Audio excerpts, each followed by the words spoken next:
दोस्तों, कैसे कपिल शर्मा ने सुमोना चक्रवर्ती को धोखा दिया?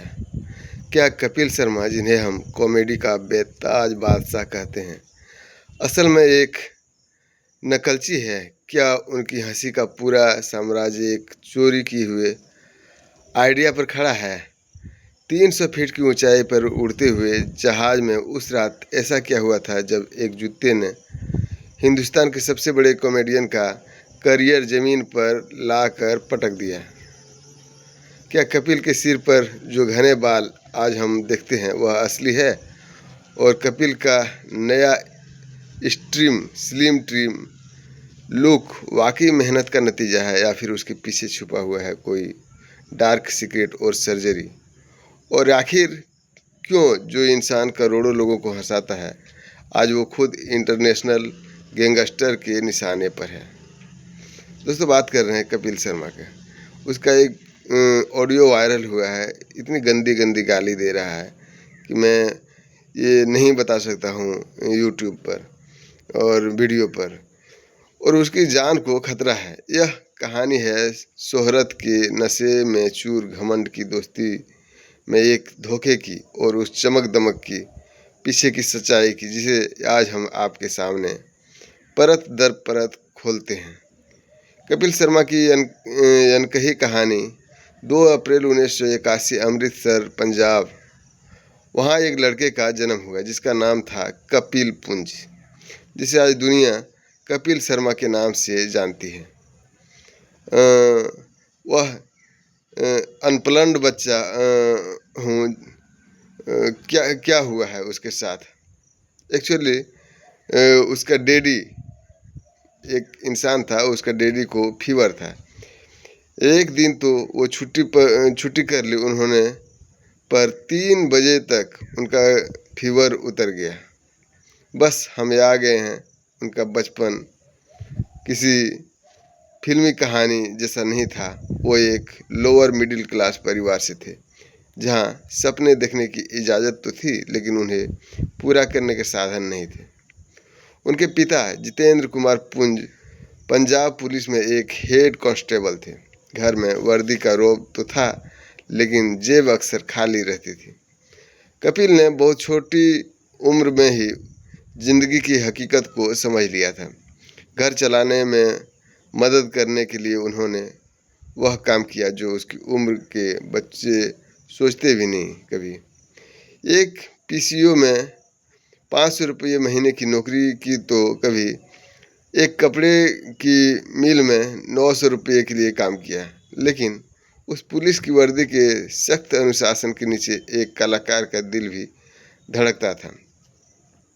कपिल के पिता, जो अपनी थेकलेस नौकरी में, यानी कि पुलिस की नौकरी में फंसे हुए थे, असल में एक थिएटर आर्टिस्ट भी थे।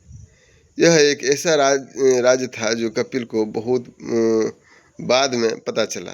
शायद यही वजह थी कि उन्होंने अपने बेटे के अंदर की उस कला की चिंगारी को पहचान लिया था, जिसे वह खुद कभी हवा नहीं दे पाए। वो कपिल को स्कूल के फंक्शन में गाने के लिए, परफॉर्म करने के लिए हमेशा एनकरेज करते थे। कपिल अनजाने में ही अपने पिता के उन अधूरे सपने को जी रहे थे, जिन्हें जिम्मेदारियों के बोझ ने कभी पूरा नहीं होने दिया।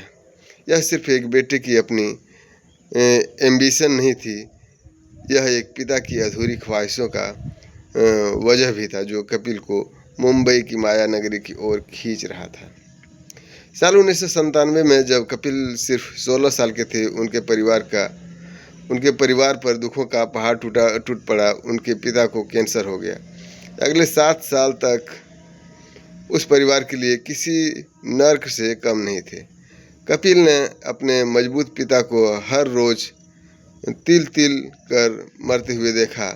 वो दर्द, वो लाचारी इतनी ज़्यादा थी कि एक जवान बेटे के दिल से एक ऐसी दुआ निकली जिसे सुनकर किसी की भी रूह कांप जाएगा। कपिल ने बाद में खुद कबूल किया कि वह अपने पिता को और तड़पते हुए नहीं देख सकते थे। वह भगवान से प्रार्थना करने लगे थे कि वह उसके पिता को अपने पास बुला ले, ताकि उसका यह दर्द खत्म हो सके। यह सिर्फ एक दुखद घटना नहीं है, बल्कि यह वो गहरा जख्म है जिसने शायद कपिल के पूरे व्यक्तित्व को, उनकी पूरी साइकोलॉजी को हमेशा के लिए बदल दिया। इस घटना ने उन्हें उस बेबसी का एहसास कराया जहां आप अपने सबसे प्यारे इंसान के लिए कुछ नहीं कर सकते। 2004 में उसके पिता का निधन हो गया। सरकारी नियमों के मुताबिक कपिल को उसके पिता की जगह पुलिस में कांस्टेबल की नौकरी ऑफर हुई। एक सुरक्षित भविष्य, एक स्थिर तनख्वाह, एक सेटल्ड जिंदगी, लेकिन कपिल ने उसे ठुकरा दिया। यह सिर्फ एक करियर का फैसला नहीं था, यह उस लाचारी भरी जिंदगी को एक सिंबल्स आना था जो उसके पिताजी ने किया था। उन्होंने एक ऐसा रास्ता चुना जहां कोई सिक्योरिटी नहीं थी, लेकिन वो अपनी किस्मत के मालिक खुद बन सकते थे। उनके बड़े भाई ने वो नौकरी ले ली, लेकिन कपिल ने अपने लिए कांटों भरा मगर अपनी शर्तों वाला रास्ता चुना। मुंबई के सपने देखने से पहले कपिल ने अपने कॉलेज के दिनों में थिएटर करके अपनी कला को मांझा, मतलब निखारा। उनका पहला बड़ा ब्रेक आया 2007 में the great Indian laughter challenge के तीसरे सीजन के साथ। लेकिन कहानी इतनी सीधी नहीं थी। जब अमृतसर में ऑडिशन हुए तो उन्हें सीधे सीधे रिजेक्ट कर दिया गया। यह अपने ही शहर में ऐसी बेइज्जती किसी भी उभरते कलाकार का दिल तोड़ने के लिए काफ़ी था। लेकिन कपिल के अंदर की आग शायद कुछ ज़्यादा ही तेज थी। एक दोस्त के कहने पर उन्होंने दिल्ली जाकर एक और कोशिश की। इस बार किस्मत ने दरवाज़ा खटखटाया और उन्हें चुन लिया गया। यह सिर्फ एक टीवी शो में एंट्री नहीं थी, यह उस सिस्टम को, उन जजों को, उन लड़के का जवाब था जिसे उसने अपने ही शहर में नाकाबिल समझा गया था। और कपिल ने इस मौके को दोनों हाथों से लपका। एक के बाद एक धमाकेदार परफॉर्मेंस से उन्होंने न सिर्फ जजों का बल्कि पूरे देश का दिल जीत लिया। वो उस सीजन के विनर बने। यह जीत सिर्फ एक ट्रॉफी नहीं थी, यह उस बड़े रिस्क का इनाम था जो उन्होंने पुलिस की नौकरी ठुकरा कर लिया था।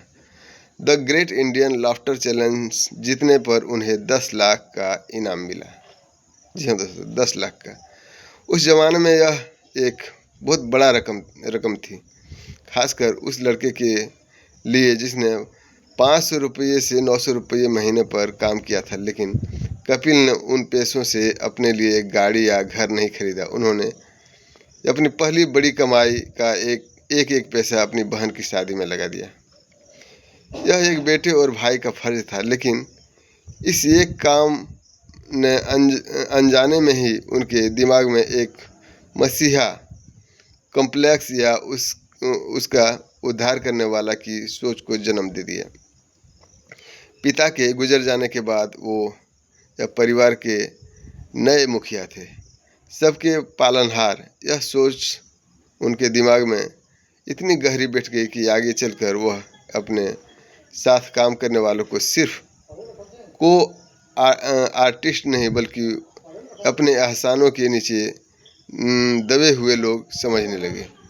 इस जीत ने उसके लिए कॉमेडी सर्कस जैसे शो के दरवाजे खोल दिए, जहां उन्होंने लगातार 6 सीजन जीतकर अपनी बादशाहत कायम की। लेकिन इसी कामयाबी के साथ उसके अंदर यह विश्वास भी मजबूत होता जा रहा था कि वह सिर्फ एक कलाकार नहीं बल्कि दूसरे के करियर बनाने वाले गॉडफादर हैं। और यही सोच आगे चलकर उनके पतन का सबसे बड़ा कारण बनने वाली थी। दोस्तों, लगातार सफलता के बाद कपिल ने अपनी ज़िंदगी का सबसे बड़ा दांव खेला। क्या खेला?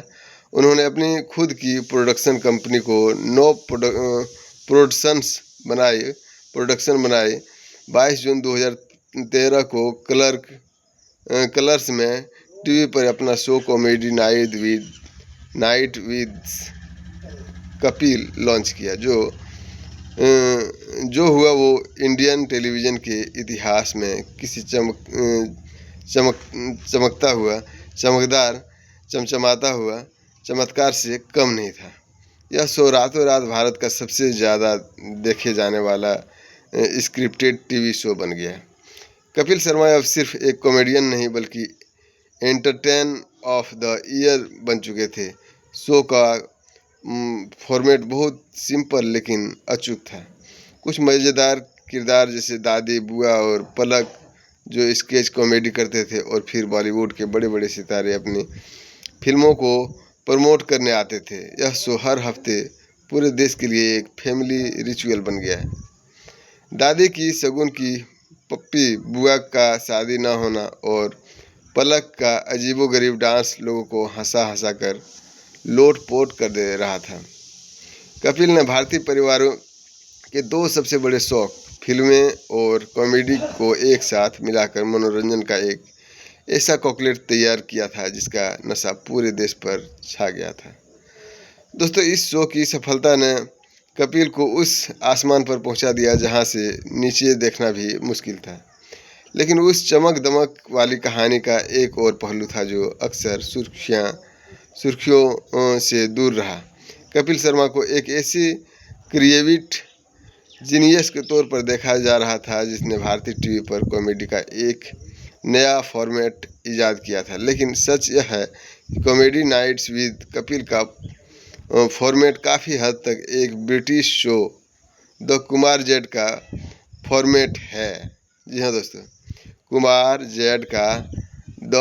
जेड का एक फॉर्मेट है। नंबर 42 से इंस्पायर था। मार्स का कॉन्सेप्ट लगभग हूबहू यही था। एक ब्रिटिश इंडियन परिवार जो अपने घर में बने एक स्टूडियो से सेलिब्रिटी चैट शो होस्ट करता है। शो में परिवार के लोग, खासकर दादी, मेहमानों के इंटरव्यू में दखल देते हैं और उनसे अजीबोगरीब सवाल पूछते हैं। यह कॉमेडी नाइट्स के फॉर्मेट से इतना मिलता जुलता था कि इसे सिर्फ एक इत्तेफाक नहीं कहा जा सकता था। यह सच्चाई कपिल की सेल्फ मेड जीनियस वाली इमेज को सबसे बड़ा धक्का पहुंचती है। यह बताती है कि उनकी सबसे बड़ी कामयाबी एक ओरिजिनल्स क्रिएशन नहीं बल्कि एक शानदार अडप्टेशन थी। बाद में उनके शो के राइटर पर एक stand up comedy Abhijit Ganguly ने अपना जोक चुराने का आरोप भी लगाया।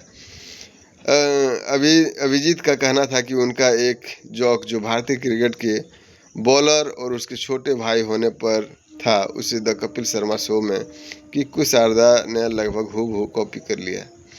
यह सब मिलकर एक ऐसे पैटर्न की ओर इशारा करता है जहां क्रिएटिविटी अक्सर उधार ली गई थी। दोस्तों, कपिल एक शानदार परफॉर्मर और एक चालाक प्रोड्यूसर जरूर थे, लेकिन शायद एक ओरिजिनल्स क्रिएटर नहीं।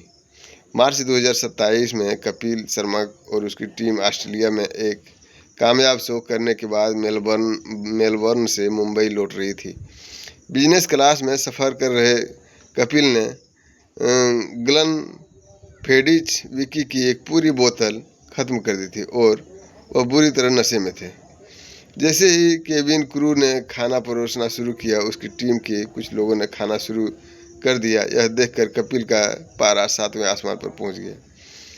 चश्मदीदों के मुताबिक वो अपनी सीट से उठे और चिल्लाने लगे, जब मैंने खाना शुरू नहीं किया तो तुम लोग ने कैसे ले लिया खाना। उनकी आवाज़ इतनी तेज़ थी कि फ्लाइट्स के बाकी यात्री भी सहम गए। उसकी टीम के डरे हुए सदस्यों ने अपनी आधी अधूरी खाने की ट्रे वापस करनी शुरू कर दी। यह सिर्फ खाने को लेकर एक छोटी सी नाराज़गी नहीं थी, यह उस अहंकार का ज्वालामुखी था जो सफलता के नशे में फट पड़ा था।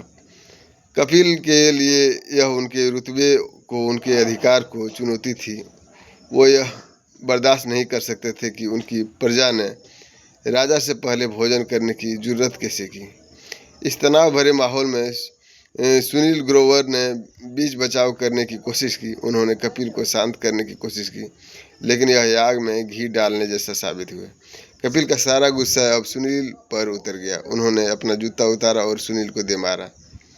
वो यही नहीं रुके, उन्होंने सुनील का कॉलर पकड़ा और उनके एक के बाद एक कई थप्पड़ मारे। लेकिन शारीरिक हमले से ज़्यादा जहरीले उनके शब्द थे। वो अपनी पूरी टीम पर चीखे, तुम लोगों को मैंने बनाया है, सबका करियर ख़त्म कर दूंगा।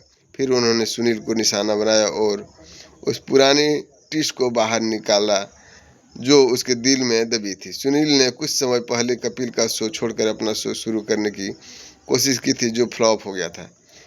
कपिल ने उसी जख्म पर नमक छिड़कते हुए कहा था ना, तू तू तो आया ना वापस मेरे ही, कहा था ना कि तू मेरे ही पास वापस आएगा। ऐसे बोला। लड़ाई खाने को लेकर नहीं थी, यह पावर प्ले था। सुनील ग्रोवर की बढ़ती लोकप्रियता और उनकी टैलेंट कपिल के सिंहासन के लिए एक खतरा था।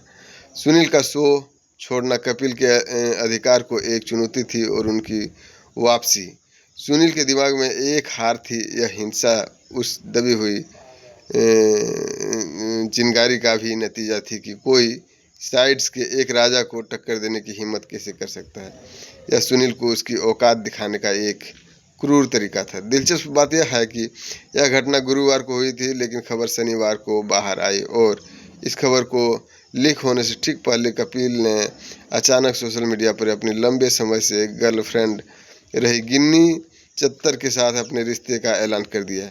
इसे एक सोची समझी PR स्ट्रेटजी के तौर पर देखा गया ताकि मीडिया का ध्यान इस बदसूरत लड़ाई से हटाया जा सके। लेकिन तब तक बहुत देर हो चुकी थी। इस एक घटना के बाद शो की जान कहे जाने वाले सुनील ग्रोवर, अली असगर और चंदन प्रभाकर ने शो छोड़ दिया था। दोस्तों, कपिल का हंसता खेलता साम्राज्य एक ही रात में बिखर गया था।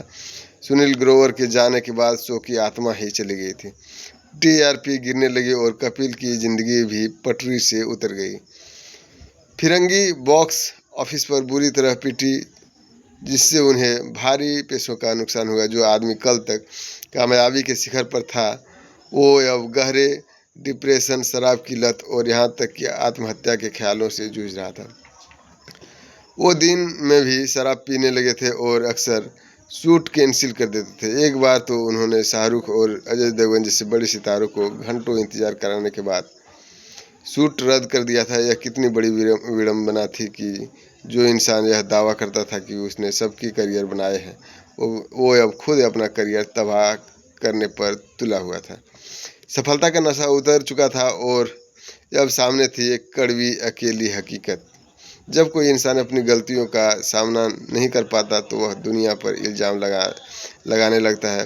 कपिल ने भी यही किया। दोस्तों, उन्होंने एक पत्रकार को फ़ोन पर गालियों से भरी धमकी दी, जिसकी रिकॉर्डिंग लीक हो गई और एक बड़ा विवाद खड़ा हो गया। Vicky, this is Kapil Sharma. Hi Kapil, this is Lalwani. अगर तुम मुझे मिल गया ना तो तू इतना घटिया आदमी है। इस तरह का गाली दिया। एक और मौके पर उन्होंने शराब में प्रधानमंत्री नरेंद्र मोदी को टैग करते हुए BMC में भ्रष्टाचार की शिकायत कर दी, जैसे कि पूरा सिस्टम उनके खिलाफ साजिश कर रहे हो। यह व्यवहार अपनी जिम्मेदारी से भागने का एक क्लासिकल उदाहरण था। खुद के अंदर झांकने के बजाय उन्होंने अपने पतन का दोष नेगेटिव मीडिया कवरेज और सिस्टम पर मढ़ दिया। एक ऐसे इंसान की प्रतिक्रिया थी जिसका अहंकार इतना बड़ा हो चुका था कि वह सफलता को स्वीकार ही नहीं कर सकता था। कहा जाता है कि इस मुश्किल दौर में शाहरुख खान ने उसके अपने कार में अकेले में बात की और उन्हें कुछ सलाह दी, जिसने उन्हें ठीक होने की दिशा में पहला कदम उठाने में मदद की। हर अंधेरी रात के बाद सुबह होती है कपिल की ज़िंदगी में। वह सुबह उसकी पत्नी गिन्नी चत्तर बनकर आई। कपिल और गिन्नी की मुलाकात जालंधर के कॉलेज में हुई थी, जहां कपिल थिएटर में उसके सीनियर और मेंटर थे। गिन्नी को उनसे बहुत पहले ही प्यार हो गया था, लेकिन उस समय कपिल ने उसके बीच की आर्थिक खाई को देखते हुए इस रिश्ते को ठुकरा दिया था। दोस्तों, उन्होंने गिन्नी को कहा था कि जिस कार से वह आती है उसकी कीमत उनके पूरे परिवार की कुल संपत्ति से ज़्यादा है। गिन्नी के पिता ने भी शुरुआत में उनके रिश्ते को नामंजूर कर दिया था। यह प्रेम कहानी क्लास, लगन और बदले पर पावर डायमिक्स की एक दिलचस्प कहानी है। जिस लड़के ने कभी खुद को गरीब समझकर एक अमीर लड़की के प्यार को ठुकरा दिया था, वह आगे चलकर अपनी ही कामयाबी के नशे में चूर हो गया था। लेकिन गिन्नी का प्यार सच्चा था और उन्होंने हर मुश्किल में कपिल का साथ दिया। 2 दिसंबर 2018 को कपिल और गिन्नी ने शादी कर ली। यह शादी कपिल के सबसे बुरे दौर के बाद हुई। गिन्नी उस लंगर की तरह थी जिसने कपिल की डूबती नाव को संभाला। उनके बच्चों यानारा और त्रिशान के जन्म ने उनकी जिंदगी को एक नया मकसद दिया। यह सब ठीक उसी समय हुआ जब वह सोनी पर द कपिल शर्मा शो के नए सीजन के साथ अपनी पेशेवर वापसी कर रहे थे। हालांकि गिन्नी का सपोर्ट बिना किसी शक के असली और बहुत ज़रूरी था। उनकी शादी ने कपिल की पब्लिसिटी इमेज को सुधारने के लिए एक ताकतवर हथियार के रूप में काम किया। एक फैमिली मैन की कहानी ने उनकी यह अहंकारी, बदतमीजी, शराबी की इमेज को नरम करने में मदद की। यह वापसी सिर्फ एक नए शो की नहीं थी, यह दुनिया के सामने एक नए और ज़्यादा मैच्योर कपिल शर्मा को पेश करने की थी, जिसमें उसकी पत्नी और परिवार उनके इस बदलाव का सबसे बड़ा सबूत थे। दोस्तों, यह एक स्ट्रेटेजिक रीसेट बटन थी जिसने दर्शकों को उसकी पिछली गलतियों को माफ़ करने और इस नए सुधरे हुए व्यक्तित्व को अपनाने का एक मौका था। कपिल ने वापसी तो कर ली, लेकिन उसकी कॉमेडी में वो पुरानी बात नहीं रही। समय के साथ उनके शो के ह्यूमन के खिलाफ आलोचना बढ़ने लगी। इसे अक्सर दोहराव वाला, अजीब और समय व्यस्त बताया जाने लगा। उनकी कॉमेडी पत्नियों पर किए जाने वाले मिसजेनिस्टिक मजाक, शारीरिक बनावट का मजाक खासकर सुमोमा चक्रवर्ती और अर्चना पूरन सिंह पर और क्लासिक ह्यूमन पर बहुत ज़्यादा निर्भर करने लगा था। दोस्तों, हाल ही में डायरेक्टर एटली के साथ हुए विवाद इसका एक बड़ा उदाहरण है, जहां कपिल की बातों को नस्लवादी या रंगभेदी के रूप में देखा गया। कपिल ने एटली से पूछा कि क्या सितारे उनसे मिलने पर पूछते हैं कि असली एटली कहाँ है, जो उनकी त्वचा के रंग और कद पर एक भद्दा तंज था। एटली ने बड़ी गरिमा के साथ जवाब दिया कि किसी को उसकी शक्ल से नहीं बल्कि उसके दिल से आंकना चाहिए। यह घटना दिखाती है कि कपिल की कॉमेडी समय के साथ इवॉल्व होने में नाकाम रही है। जो 2013 में मजाक लगता था, वो 2023 तक पुराने और आपत्तिजनक हो गया था। कपिल के करियर का अगला बड़ा कदम था नेटफ्लिक्स। ये उन्हें एक लोकल टीवी स्टार से एक ग्लोबल कॉमेडी आइकॉन बनाने वाला था, लेकिन हुआ उसका ठीक उल्टा। दोस्तों, उनका Netflix stand up special I am not in eight की मिलती जुलती समीक्षाएं मिली, जिसे फीका सा, धरहीन और सुरक्षित बताया गया। उनका बड़ा budget show the great Indian Kapil show शुरुआती हाइप के बाद लगातार गिरती दर्शक संख्या का सामना कर रहा है और अक्सर नेटफ्लिक्स को ग्लोबल टॉप 10 लिस्ट से बाहर होता जाता है। इतना ही नहीं, शो की शूटिंग में शामिल होने वाले दर्शकों को रिपोर्ट्स भी परेशान करने वाली है। दर्शकों ने अपने अनुभव को बेहद दयनीय बताया है, जिसमें अभ्यस्त स्टाफ, गर्मी में 4 घंटे का इंतज़ार और यहाँ तक कि बाथरूम ब्रेक की इजाज़त न देना भी शामिल है। यह सब एक बुनियादी समस्या की ओर इशारा करता है। कपिल शर्मा ब्रांड, जो भारतीय सैटेलाइट टीवी के मास मार्केट दर्शकों पर फला फूला, नेटफ्लिक्स के ग्लोबल ज़्यादा समझदार और क्वालिटी पर ध्यान देने वाले दर्शकों के साथ तालमेल नहीं बिठा पा रहा है। वो एक ऐसे राजा है जिन्होंने अपना पुराना साम्राज्य खो दिया और एक नए राज्य को जीतने में नाकाम हो रहे हैं। दोस्तों तो ये था कपिल शर्मा का कुछ राज जो कि आपने जाना। वीडियो कैसे लगा? अच्छा लगे तो लाइक शेयर सब्सक्राइब जरूर करें। आप देख रहे हैं न्यूज़ हर पल। फिलहाल इतना ही। जय हिंद, जय भारत।